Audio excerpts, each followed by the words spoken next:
क्या आप जानते हैं बाजार में ताजे बिकने वाले सेब फ्रेश नहीं होते? टर्टल की मैक्सिमम स्पीड कितनी होती है? और क्या आपको पता है हमारे जीभ का भी एक यूनिक प्रिंट होता है? डर की खुशबू ये क्या होती है? और क्या डिप्रेशन से भी हो सकता है हेलुसिनेशन? एक ऐसी गेम टेक्निक जो बच्चों में म्यूचुअल डेवलपमेंट कराता हो। क्या आप जानते हैं एक ऐसा देश भी है जिसका राज्य का नाम एक गलतफहमी से पड़ा? अगर आपको इन फैक्ट्स के बारे में जानना है तो वीडियो को पूरा जरूर देखें। Unfresh Apple. क्या फ्रेश एप्पल भी एक साल पुराना हो सकता है? जब आप सुपरमार्केट में जो सेब खरीदते हैं वह लगभग एक साल पुराना हो सकता है। सुपरमार्केट या किराने की दुकान में जो प्रोडक्ट हम खरीदते हैं वह ताज़ा नहीं होता, बल्कि वो होता यह है कि जब वे थोड़े कच्चे होते हैं तो उन्हें एक मिथाइल साइक्लोप्रोपेन नामक केमिकल में प्रोसेस किया जाता है।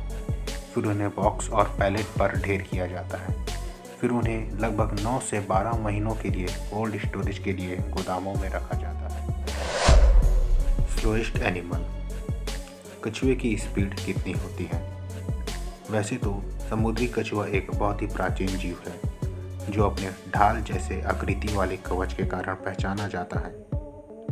कछुए की सबसे पहली प्रजाति 15 करोड़ साल पहले अस्तित्व में आई थी और समय के साथ इनकी कई प्रजातियां अस्तित्व में आईं और विलुप्त भी हो गईं। जैसे कि कछुआ बहुत ही धीमी गति से चलते हैं। धरती पर चौथे सबसे स्लोएस्ट एनिमल का खिताब भी इन्हीं के नाम पे है। लगभग सभी कछुए 270 मीटर प्रति घंटा यानी कि 6.4 किलोमीटर पर डे की रफ्तार से चलते हैं। Guinness book of world record के अनुसार अब तक किसी कछुए की अधिकतम स्पीड 11 इंच प्रति सेकंड यानी कि 1 किलोमीटर प्रति घंटा दर्ज की गई है। टंग प्रिंट। क्या आपको मालूम है हमारे टंग का भी एक यूनिक प्रिंट होता है? मानव जीभ शरीर की सबसे स्ट्रॉन्गेस्ट मसल्स में से एक है। जीभ भले ही दिखने में सबसे सॉफ्ट और लचीली हो, लेकिन जीभ हमारे शरीर की मोस्ट सेंसिटिव मसल्स में से एक है। इसके घाव 2 से 4 घंटों के बीच में ठीक हो जाते हैं। उंगलियों के निशान की तरह ही जीभ पर भी एक यूनिक प्रिंट होता है। जिस तरह एक आदमी के फिंगरप्रिंट दूसरे से नहीं मिलते हैं, उसी तरह जीभ के भी प्रिंट एक दूसरे से नहीं मैच करते हैं। हाथों की तरह ही जीभ पर भी एक टंग प्रिंट होता है। सभी व्यक्तियों के टंग प्रिंट अलग अलग होते हैं। Smell of distress.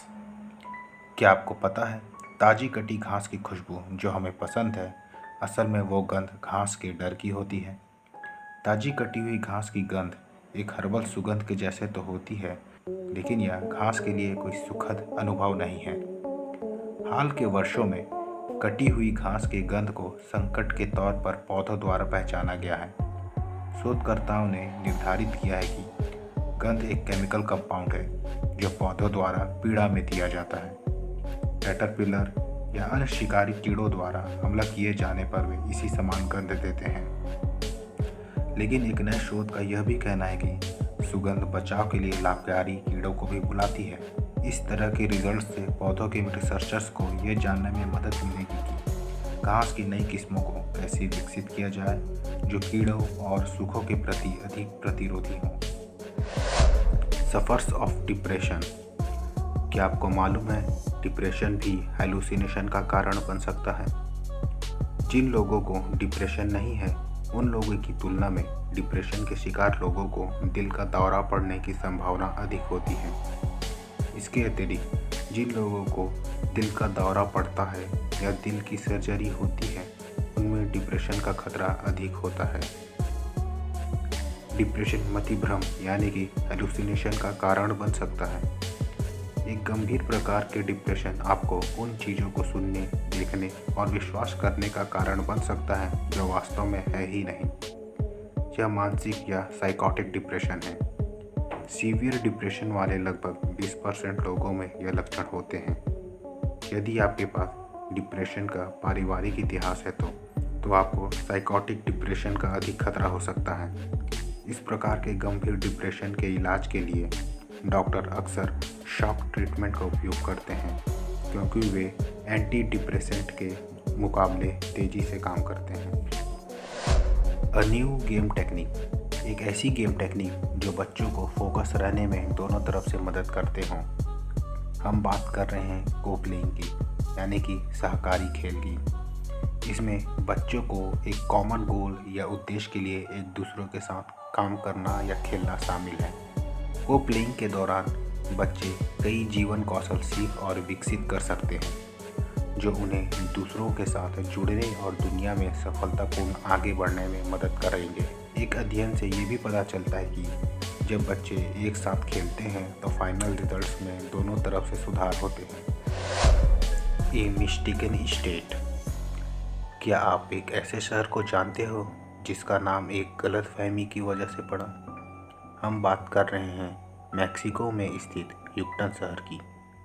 युकटन Latin America में घूमने और घुमाने के लिए सबसे अमेजिंग स्थानों में से एक है। युकटन नाम की उत्पत्ति एक कंट्रोवर्शियल का विषय है। इसके पीछे दो थ्योरी हैं। पहला थ्योरी यह कहती है कि जब स्पेन के कुछ खोजकर्ता और नाविक यहाँ आए थे तो उन्होंने यहाँ के मायान्स लोगों से पूछा कि इस जगह का क्या नाम है। इस पर एक व्यक्ति ने अपनी भाषा में उत्तर दिया, युकटन।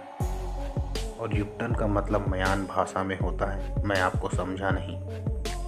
उनकी इस प्रतिक्रिया को गलत समझते हुए स्पेनिश लोगों ने इस क्षेत्र का नाम युकटन रख दिया। दूसरा सिद्धांत यह कहता है कि यह नाम यूका फसल से आया है, जो न केवल युकटन में बल्कि पूरे लैटिन अमेरिका के आसपास विभिन्न स्थानों में पैदा होती है। तो दोस्तों, इनमें से कौन सा फैक्ट्स आपको सबसे अच्छी लगी कमेंट करके ज़रूर से बताइएगा और चैनल को सब्सक्राइब भी ज़रूर कर दीजिए। और अपना कीमती समय देने के लिए आपका थैंक यू।